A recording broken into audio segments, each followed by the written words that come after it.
Ya, Muhammad Adri Permana, ya dia yang dijanjikan sebagai IO ya, sebagai IO untuk menyiapkan semua fasilitas untuk launching PT Segudang Artis.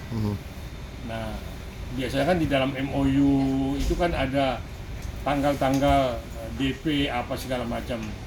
Jadi sampai tanggal akhir, 1 hari sebelum acara ini, event ini berjalan, saudara Adri ini yang IO ini nagih kan gitu. Nagih kalau nggak jalan nih acara nih, karena DP apa yang 10, 20 sampai 50% kan nggak dibayar baru dijanjikan. Nah, dikeluarkanlah cek cash tunai untuk supaya event ini besoknya jalan. Ini event dalam rangka 17 Agustusan. Nah, ternyata sesudah eventnya berjalan semua segala macam dengan artis-artis, termasuk ada si Ajis Gagap, ya ada beberapa artis lah. Ternyata sampai hari ini tidak dibayar, disomasi, ya 2 kali somasi, ya enggak, kemarin tanggal 12 September kita laporkan ke Polres Tangerang Selatan. Nah, sekarang lagi diproses di Polres Tangerang Selatan. Nah, tetap kita minta pertanggungjawaban ya mengenai cek yang dibuka oleh yang ditandatangani ya di Sembako sama Gus Anom, supaya itu dipertanggungjawabkan karena ceknya ternyata kosong. 4 kali dicolok, 4 kali kosong, akhirnya bank mengeluarkan keterangan bahwa nomor rekening atas nama Yadi Sembako dan Gus Anom diblokir. Masih ini ya. Oke, siap. Ini dari seleb nih sekalian nih. Oke, abang sebelahnya bang, boleh bang? Biar nanti yang jelasin beliau aja ya. Iya, abang duduk sebelah temennya. Nah itulah akhirnya 12 September kemarin kita laporkan ke Polres Tangerang Selatan. Nah itu mudah-mudahan ya diproses ya, karena Gus Anom ini dengan sombongnya bahwa saya akan laporkan, akan bawa teman-teman saya yang dari Mabes Polri yang jenderal-jenderal untuk menyelesaikan ini. Itu kan ucapan yang tidak baik ya. Kita tetap ya humanis ya, ya pelanggar hukumnya diproses, kita laporkan gitu. Entah siapapun backingnya Gus Anom, nggak ada urusan sama saya. Ya. Itulah tadi saya jelaskan bahwa jadi Sembako Gus Anom pertanggungjawabkan ini, kalau nggak ya Anda perkara ini akan gulir, mungkin ya masuk sel ya, saya bilang begitu kan. Karena pasalnya 378, 372 dan bisa ditahan. Bang sedikit menegaskan bahwa ini berarti somasi pertama ya bang? Kedua. Oh, somasi kedua udah? Sudah kedua, sudah kita laporkan, sudah naik laporan. Sudah naik laporan berarti ya bang? Sudah. Ada bukti laporannya, ada bukti ceknya, ada bukti penolakan dari bank yang bersangkutan. Oke abang, mungkin bisa dijelasin bang sedikit? Ya, biar langsung saya ada event. Iya. Bang, mungkin bisa dijelasin bang sedikit, mungkin total kerugian dari material maupun imaterialnya bang sendiri?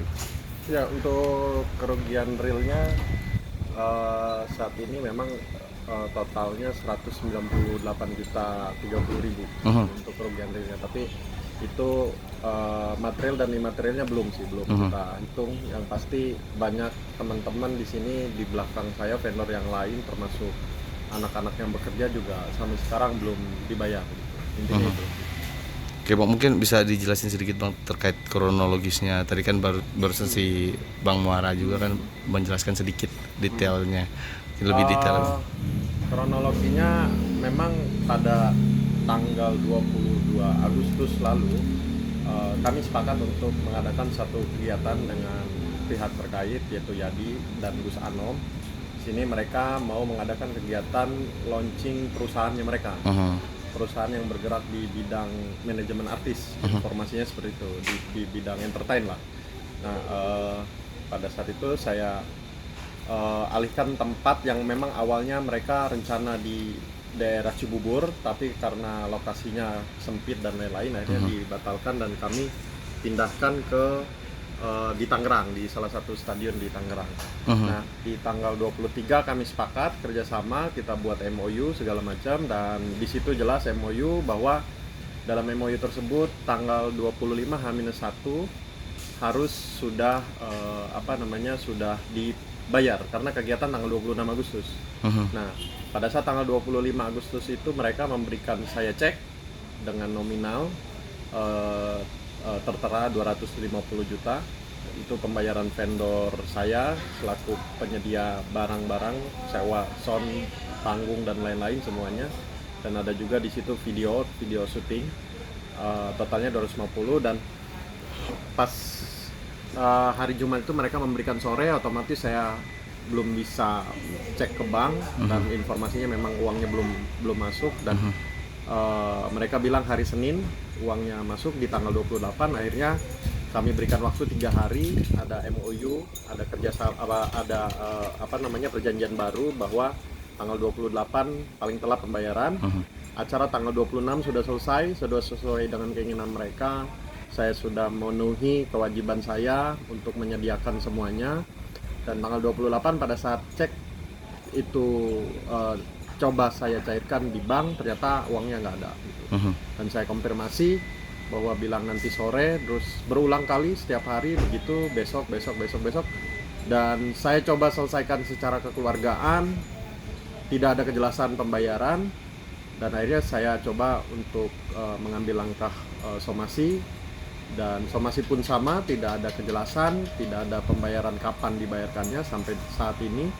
Dan pada putusan final sesuai dengan arahan dari kuasa hukum bahwa langsung dilaporkan ke pihak yang berwajib, karena di sini indikasinya ada indikasi dugaan penipuan ataupun penggelapan. Bang, setelah mungkin abang melakukan laporan ke polisi ya di Polres Tangerang ya bang, mungkin ada Polres Tangsel, mungkin ada komunikasi ada komunikasi masih ya? Beliau masih tetap ada kooperatif menghubungi, beliau masih menghubungi saya, dan penanggung jawabnya di sini Gus Anom. Jadi Gus Anom juga beliau bilang saya akan selesaikan ya, sama PHP aja, janji aja gitu. Dan sampai akhir sekarang Pak kuasa hukum Pak Karta akhirnya mengadakan preskon bahwa ya memang kita belum menerima uang sampai sekarang, 1 rupiah pun belum kami terima, DP atau uang ya 1 rupiah pun belum ada sih, belum ada diterima oleh kami. Bang, bisa ditegaskan sedikit bang bahwa pihak sana itu terlihat begitu menganggap enteng ya bang dengan masalah ini? Kalau Yadi sih kooperatif ya, artinya Yadi mungkin saya tahu beliau, saya kenal baik beliau sudah lama, saya sering dulu jadi talent saya juga. Mungkin Yadi terbebani dengan ini semua, tapi yang terlihat nyantai saja saya think kayaknya Gus Anom sih. Makanya Pak Karta bilang tadi, sempat ada bilang saya kenal jenderal, saya kenal ini. Ya saya rasa saya udah sesuai dengan track aturan yang berlaku. Ketika memang ada orang yang melanggar perjanjian kontrak, ada orang yang memang ada indikasi ke arah penipuan ataupun dugaan, dan saya serahkan semuanya ke kuasa hukum itu. Jadi semua kan punya bidangnya masing-masing, termasuk saya bidangnya di pasang panggung, sound dan lain-lain. Ya Pak Karta bidangnya di hukum, karena ini ada melanggar perjanjian, ada indikasi tersebut, makanya saya serahkan ke kuasa hukum. Bang, dalam artian dalam kasus ini selain Yadi Sembako dan Gus Anom, mungkin ada beberapa artis lagi nggak sih yang terlibat? Yang saya tahu ya, tapi ini belum jelas. Nanti mungkin ada manajemen artis yang bisa ditanya atau diwawancara. Ada beberapa artis, hampir semua pengisi acara belum dibayar. Intinya itu sih, belum dibayar. Nominalnya berapa saya kurang tahu, karena sama mereka tidak ada MOU ya, hanya lisan saja. Tapi MOU itu hanya dengan saya, makanya saya berani untuk mengambil langkah tegas karena ada hitam di atas putihnya dengan saya. Terakhir bang, mungkin harapan abang ketika mungkin hukum ini berjalan dengan semestinya, mungkin harapan abang apa sih bang ke depannya bang? Atau mungkin membuka pintu damai juga setelah adanya? Kalau memang harapan saya sih ya, terutama saya hanya ingin menerima hak saya, karena banyak teman-teman di situ yang belum terbayar atau menjadi korban juga. Harapan ke depan ya terutama untuk Bang Yadi ataupun Gus Anom ketika memang mereka siap untuk menjadi usaha atau buka usaha, ya persiapkan semuanya, jangan hanya modal niat ataupun modal keinginan yang tinggi, tapi semua juga perlu ada nominal yang harus disiapkan gitu. Dan saya lihat di sini mereka tidak mempersiapkan itu, hanya keberanian aja untuk ngadain satu kegiatan, dan akhirnya kami yang di bawah menjadi korban gitu. Dan sampai saat ini teman-teman ya Gus Anom tuh bilang selalu ingin bayar, tapi nyatanya tidak ada. Cuma pasang badan berarti ya Bang? Pasang badan sih enggak, cuman dia bilang selalu menjanjikan aja sih. Menjanjikan akan diselesaikan. Saya tanya waktunya kapan, belum ada. Belum ada kejelasan. Belum ada kejelasan waktunya kapan. Mereka selalu bilang besok. Gitu. Jadi ya saya bingung gitu kapan waktunya gitu. Karena di sini saya di situ kan ada modal yang tentu ada modal yang harus diputar, ya itulah kerugian imaterial, material lainnya yang belum kita sebut, tapi kerugian nyatanya yang tadi saya sebutkan itu. Berarti belum sampai 2 bulan, belum sampai 2 bulan nih kasus ini? 1 bulan sih. 1 bulan, Hampir baru 1 bulan. Kenapa saya ambil ini? Karena memang perjanjiannya tidak sampai dengan 1 bulan. Perjanjiannya cuma sampai tanggal 28 Agustus. Perjanjian pembayaran itu. Yang memang di situ sudah jelas di dalam perjanjian bahwa pembayaran akhir di tanggal 28 Agustus, ketika memang tidak siap membayar, siap diproses secara hukum. Artinya dari tanggal 28 ke sekarang tanggal 17 itu sebenarnya waktunya sudah lama untuk kekeluargaan gitu. Tapi sampai detik ini, sampai saat ini belum ada. Boleh dikasih lihat gak sih Bang? Berkasnya udah di Pakarta kayaknya tadi. Tadi katanya di sih. Abang sekarang di atas berkas laporan. ya, di atas nanti. Berkasnya sih tadi udah di-share juga teman-teman. Ada beberapa bukti bahwa ada cek kosong di situ. Ya mungkin yang kenapa yang paling kuatnya itu ya dari pemberian cek kosong itu sih. Jadi ya, ada indikasi buat penipuan di situ ya Bang? Ya, jadi cek kosong kenapa harus dikasih, kenapa harus disebar gitu. Informasi sih bukan hanya saya, tapi saya nggak tahu siapa lagi yang menerima cek kosong itu. Teman-teman artis ada menerima atau enggak saya juga kurang tahu. Tapi intinya nominal terbesar dalam kegiatan tersebut ya adanya di vendor gitu. Oke, terima kasih banyak Bang.